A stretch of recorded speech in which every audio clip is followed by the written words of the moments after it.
ಬೆಂಗಳೂರಲ್ಲಿ ಮಾತ್ರ ಅಲ್ಲ, ಇವತ್ತು ರಾಜ್ಯಾದ್ಯಂತ ಪ್ರತಿಭಟನೆಯ ಕಹಳೆಯನ್ನ ಬಿಜೆಪಿ ಮೊಳಗಿಸಿತ್ತು. ಕರಸೇವಕನ ಬಂಧನವನ್ನ ಖಂಡಿಸಿ ರಾಜ್ಯದ ಹಲವೆಡೆ ಬಿಜೆಪಿ ಕಾರ್ಯಕರ್ತರು ಕಾಂಗ್ರೆಸ್ ಸರ್ಕಾರದ ವಿರುದ್ಧ ಆಕ್ರೋಶವನ್ನ ಹೊರಹಾಕಿದ್ರು.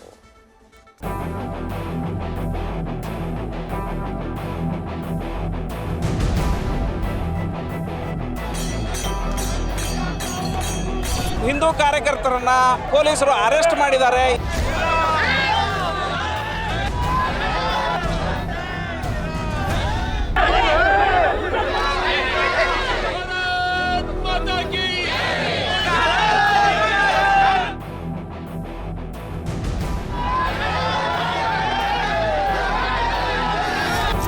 ಟೈರ್ ಸುಟ್ಟು ಆಕ್ರೋಶ, ಧಿಕ್ಕಾರದ ಘೋಷಣೆ.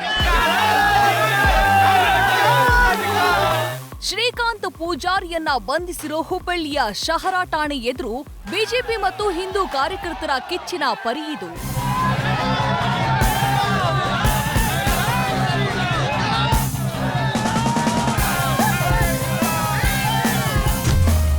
ರಾಜ್ಯಾದ್ಯಂತ ಬಿಜೆಪಿಯಿಂದ ಪ್ರತಿಭಟನಾ ಕಹಳೆ. ಶ್ರೀಕಾಂತ್ ಪೂಜಾರಿ ಬಿಡುಗಡೆಗೆ ಒತ್ತಾಯ. ರಾಮನೂರಲ್ಲಿ ರಾಮನ ಭವ್ಯವಾದ ಮಂದಿರ ನಿರ್ಮಾಣವಾಗ್ತಿದೆ. ಆದ್ರೆ ಈ ಸುದಿನಕ್ಕಾಗಿ ಹೋರಾಡಿದ ಕರಸೇವಕನನ್ನ ಶ್ರೀಕಾಂತ್ ಪೂಜಾರಿಯನ್ನ ಈಗ ಬಂಧಿಸಲಾಗಿದೆ. ಹಳೆ ಕೇಸ್ ಈಗ ಓಪನ್ ಮಾಡಿ ಬಂಧನ ಮಾಡಿರೋದನ್ನ ಖಂಡಿಸಿ ಬಿಜೆಪಿ ರಾಜ್ಯದಾದ್ಯಂತ ಪ್ರತಿಭಟನೆ ನಡೆಸಿದೆ. ಅಶೋಕ್ ನೇತೃತ್ವದಲ್ಲಿ ಹುಬ್ಬಳ್ಳಿಯ ಶಹರ ಠಾಣೆ ಮುಂದೆ ಪ್ರತಿಭಟನೆ ನಡೆಸಲಾಯಿತು. ಚಪ್ಪಾಳೆ ತಟ್ಟುತ್ತಾ ಶ್ರೀರಾಮನ ಭಜನೆ ಮಾಡಿದ್ರು. ಅಲ್ಲದೆ ಪ್ರತಿಭಟನಾಕಾರರು ಟೈರ್ ಸುಟ್ಟು ಆಕ್ರೋಶವನ್ನ ಹೊರಹಾಕಿದ್ರು. ಈ ವೇಳೆ ಪೊಲೀಸ್ ಠಾಣೆಗೆ ಮುತ್ತಿಗೆ ಹಾಕಲು ಮುಂದಾದ ಪ್ರತಿಭಟನಾಕಾರರನ್ನ ಪೊಲೀಸರು ವಶಕ್ಕೆ ಪಡೆದುಕೊಂಡ್ರು. ರಾಮನಿಗೆ ಜೈ ಅಂದ್ರೆ ಜೈಲು ಕಳಿಸುವಂತ ಒಂದು ಸರ್ಕಾರ ಕರ್ನಾಟಕದಲ್ಲಿದೆ ಅಂದ್ರೆ ಇದು ನಾಚಿಕೆಗೇಡಿನ ಸಂಗತಿ. ಈ ವಿಚಾರ ಇಟ್ಕೊಂಡು ಇವತ್ತು ಬಂಧನ ಮಾಡಿರುವಂತದ್ದು ಸ್ಪಷ್ಟವಾಗಿ ಕಾಣ್ತದೆ. ಇಲ್ಲಿ ಸ್ಪಷ್ಟವಾಗಿ ನೀವು ಯೋಚನೆ ಮಾಡಿ. 3 ದಿನ ನೀವು ಗೊತ್ತಿದೆ, ಆಮೇಲೆ ಕೇಸ್ ಫೈಲ್ ಸಿಗಲ್ಲ ಗೊತ್ತಿದೆ. ಆದ್ರೆ ಯಾರು ಹೇಳಿದ್ರು ನಿಮಗೆ? ಆಕಾಶವಾಣಿ ಯಾವ್ದದು? ಅಶರೀರವಾಣಿ ಯಾವ್ದು ಬಂತು? ಎಲ್ಲಿಂದ? ಅಶರೀರವಾಣಿ ಬಂದ ಮೇಲೆ ನೀವು ಬಂಧಿಸಿರೋದು.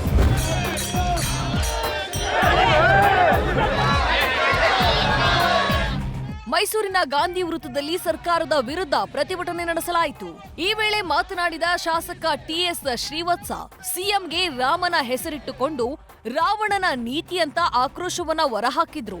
ಅಲ್ಲದೆ ನಾವು ಕೂಡ 1992ರಲ್ಲಿ ಹೋರಾಟದಲ್ಲಿ ಭಾಗಿಯಾಗಿದ್ವಿ. ತಾಕತ್ತಿದ್ರೆ ನಮ್ಮನ್ನ ಬಂಧಿಸಿ ಜೈಲಿಗೆ ಕಳುಹಿಸಿ ಅಂತ ಗುಡುಗಿದ್ರು.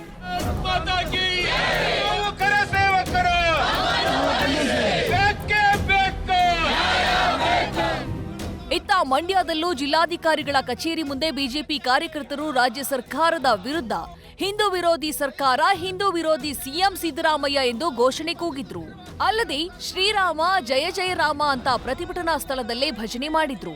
ಅತ್ತ ತುಮಕೂರಿನಲ್ಲೂ ಜಿಲ್ಲಾಧಿಕಾರಿಗಳ ಕಚೇರಿ ಬಳಿ ರಾಜ್ಯ ಸರ್ಕಾರದ ವಿರುದ್ಧ ಧಿಕ್ಕಾರ ಕೂಗಿ ಪ್ರತಿಭಟನೆ ಮಾಡಲಾಯಿತು. ಹಿಂದೂ ರಾಷ್ಟ್ರಕ್ಕೆ. ಇನ್ನು ಚಿಕ್ಕಬಳ್ಳಾಪುರದಲ್ಲಿ ಬೃಹತ್ ಮಾನವ ಸರಪಳಿ ನಿರ್ಮಿಸಿ ಸರ್ಕಾರದ ವಿರುದ್ಧ ಬಿಜೆಪಿ ಕಾರ್ಯಕರ್ತರು ಅಸಮಾಧಾನ ಹೊರಹಾಕಿದ್ರು. ಚಿಕ್ಕಮಗಳೂರಿನಲ್ಲೂ ಬಿಜೆಪಿ ಕಾರ್ಯಕರ್ತರು ಪಾಂಚಜನ್ಯದಿಂದ ಆಜಾದ್ ಪಾರ್ಕ್ ವರೆಗೆ ಮೆರವಣಿಗೆ ಮಾಡುವ ಮೂಲಕ ಪ್ರತಿಭಟನೆ ಮಾಡಿದ್ರು.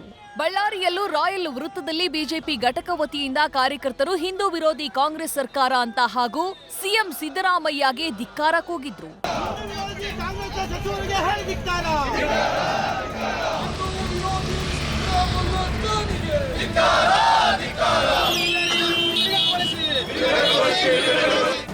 ಒಟ್ನಲ್ಲಿ 1992ರಲ್ಲಿ ನಡೆದ ಗಲಭೆ ಕೇಸ್ ಅಯೋಧ್ಯೆಯಲ್ಲಿ ರಾಮ ಮಂದಿರ ತಲೆ ಎತ್ತುವಾಗ ಓಪನ್ ಆಗಿದ್ದಕ್ಕೆ ಮತ್ತು ಕೇಸ್ ಸಂಬಂಧ ಶ್ರೀಕಾಂತ್ ಪೂಜಾರಿಯನ್ನ ಈಗ ಬಂಧಿಸಿರೋದಕ್ಕೆ ಭಾರಿ ಖಂಡನೆ ವ್ಯಕ್ತವಾಗಿದೆ. ಕೂಡಲೇ ಆತನನ್ನ ಬಿಡುಗಡೆಗೊಳಿಸುವಂತೆ ಒತ್ತಾಯ ಕೇಳಿಬಂದಿದೆ. News first bureau. News first ನಿರ್ಭೀತಿಯಿಂದ ನಿಮ್ಮ ಪರವಾಗಿ.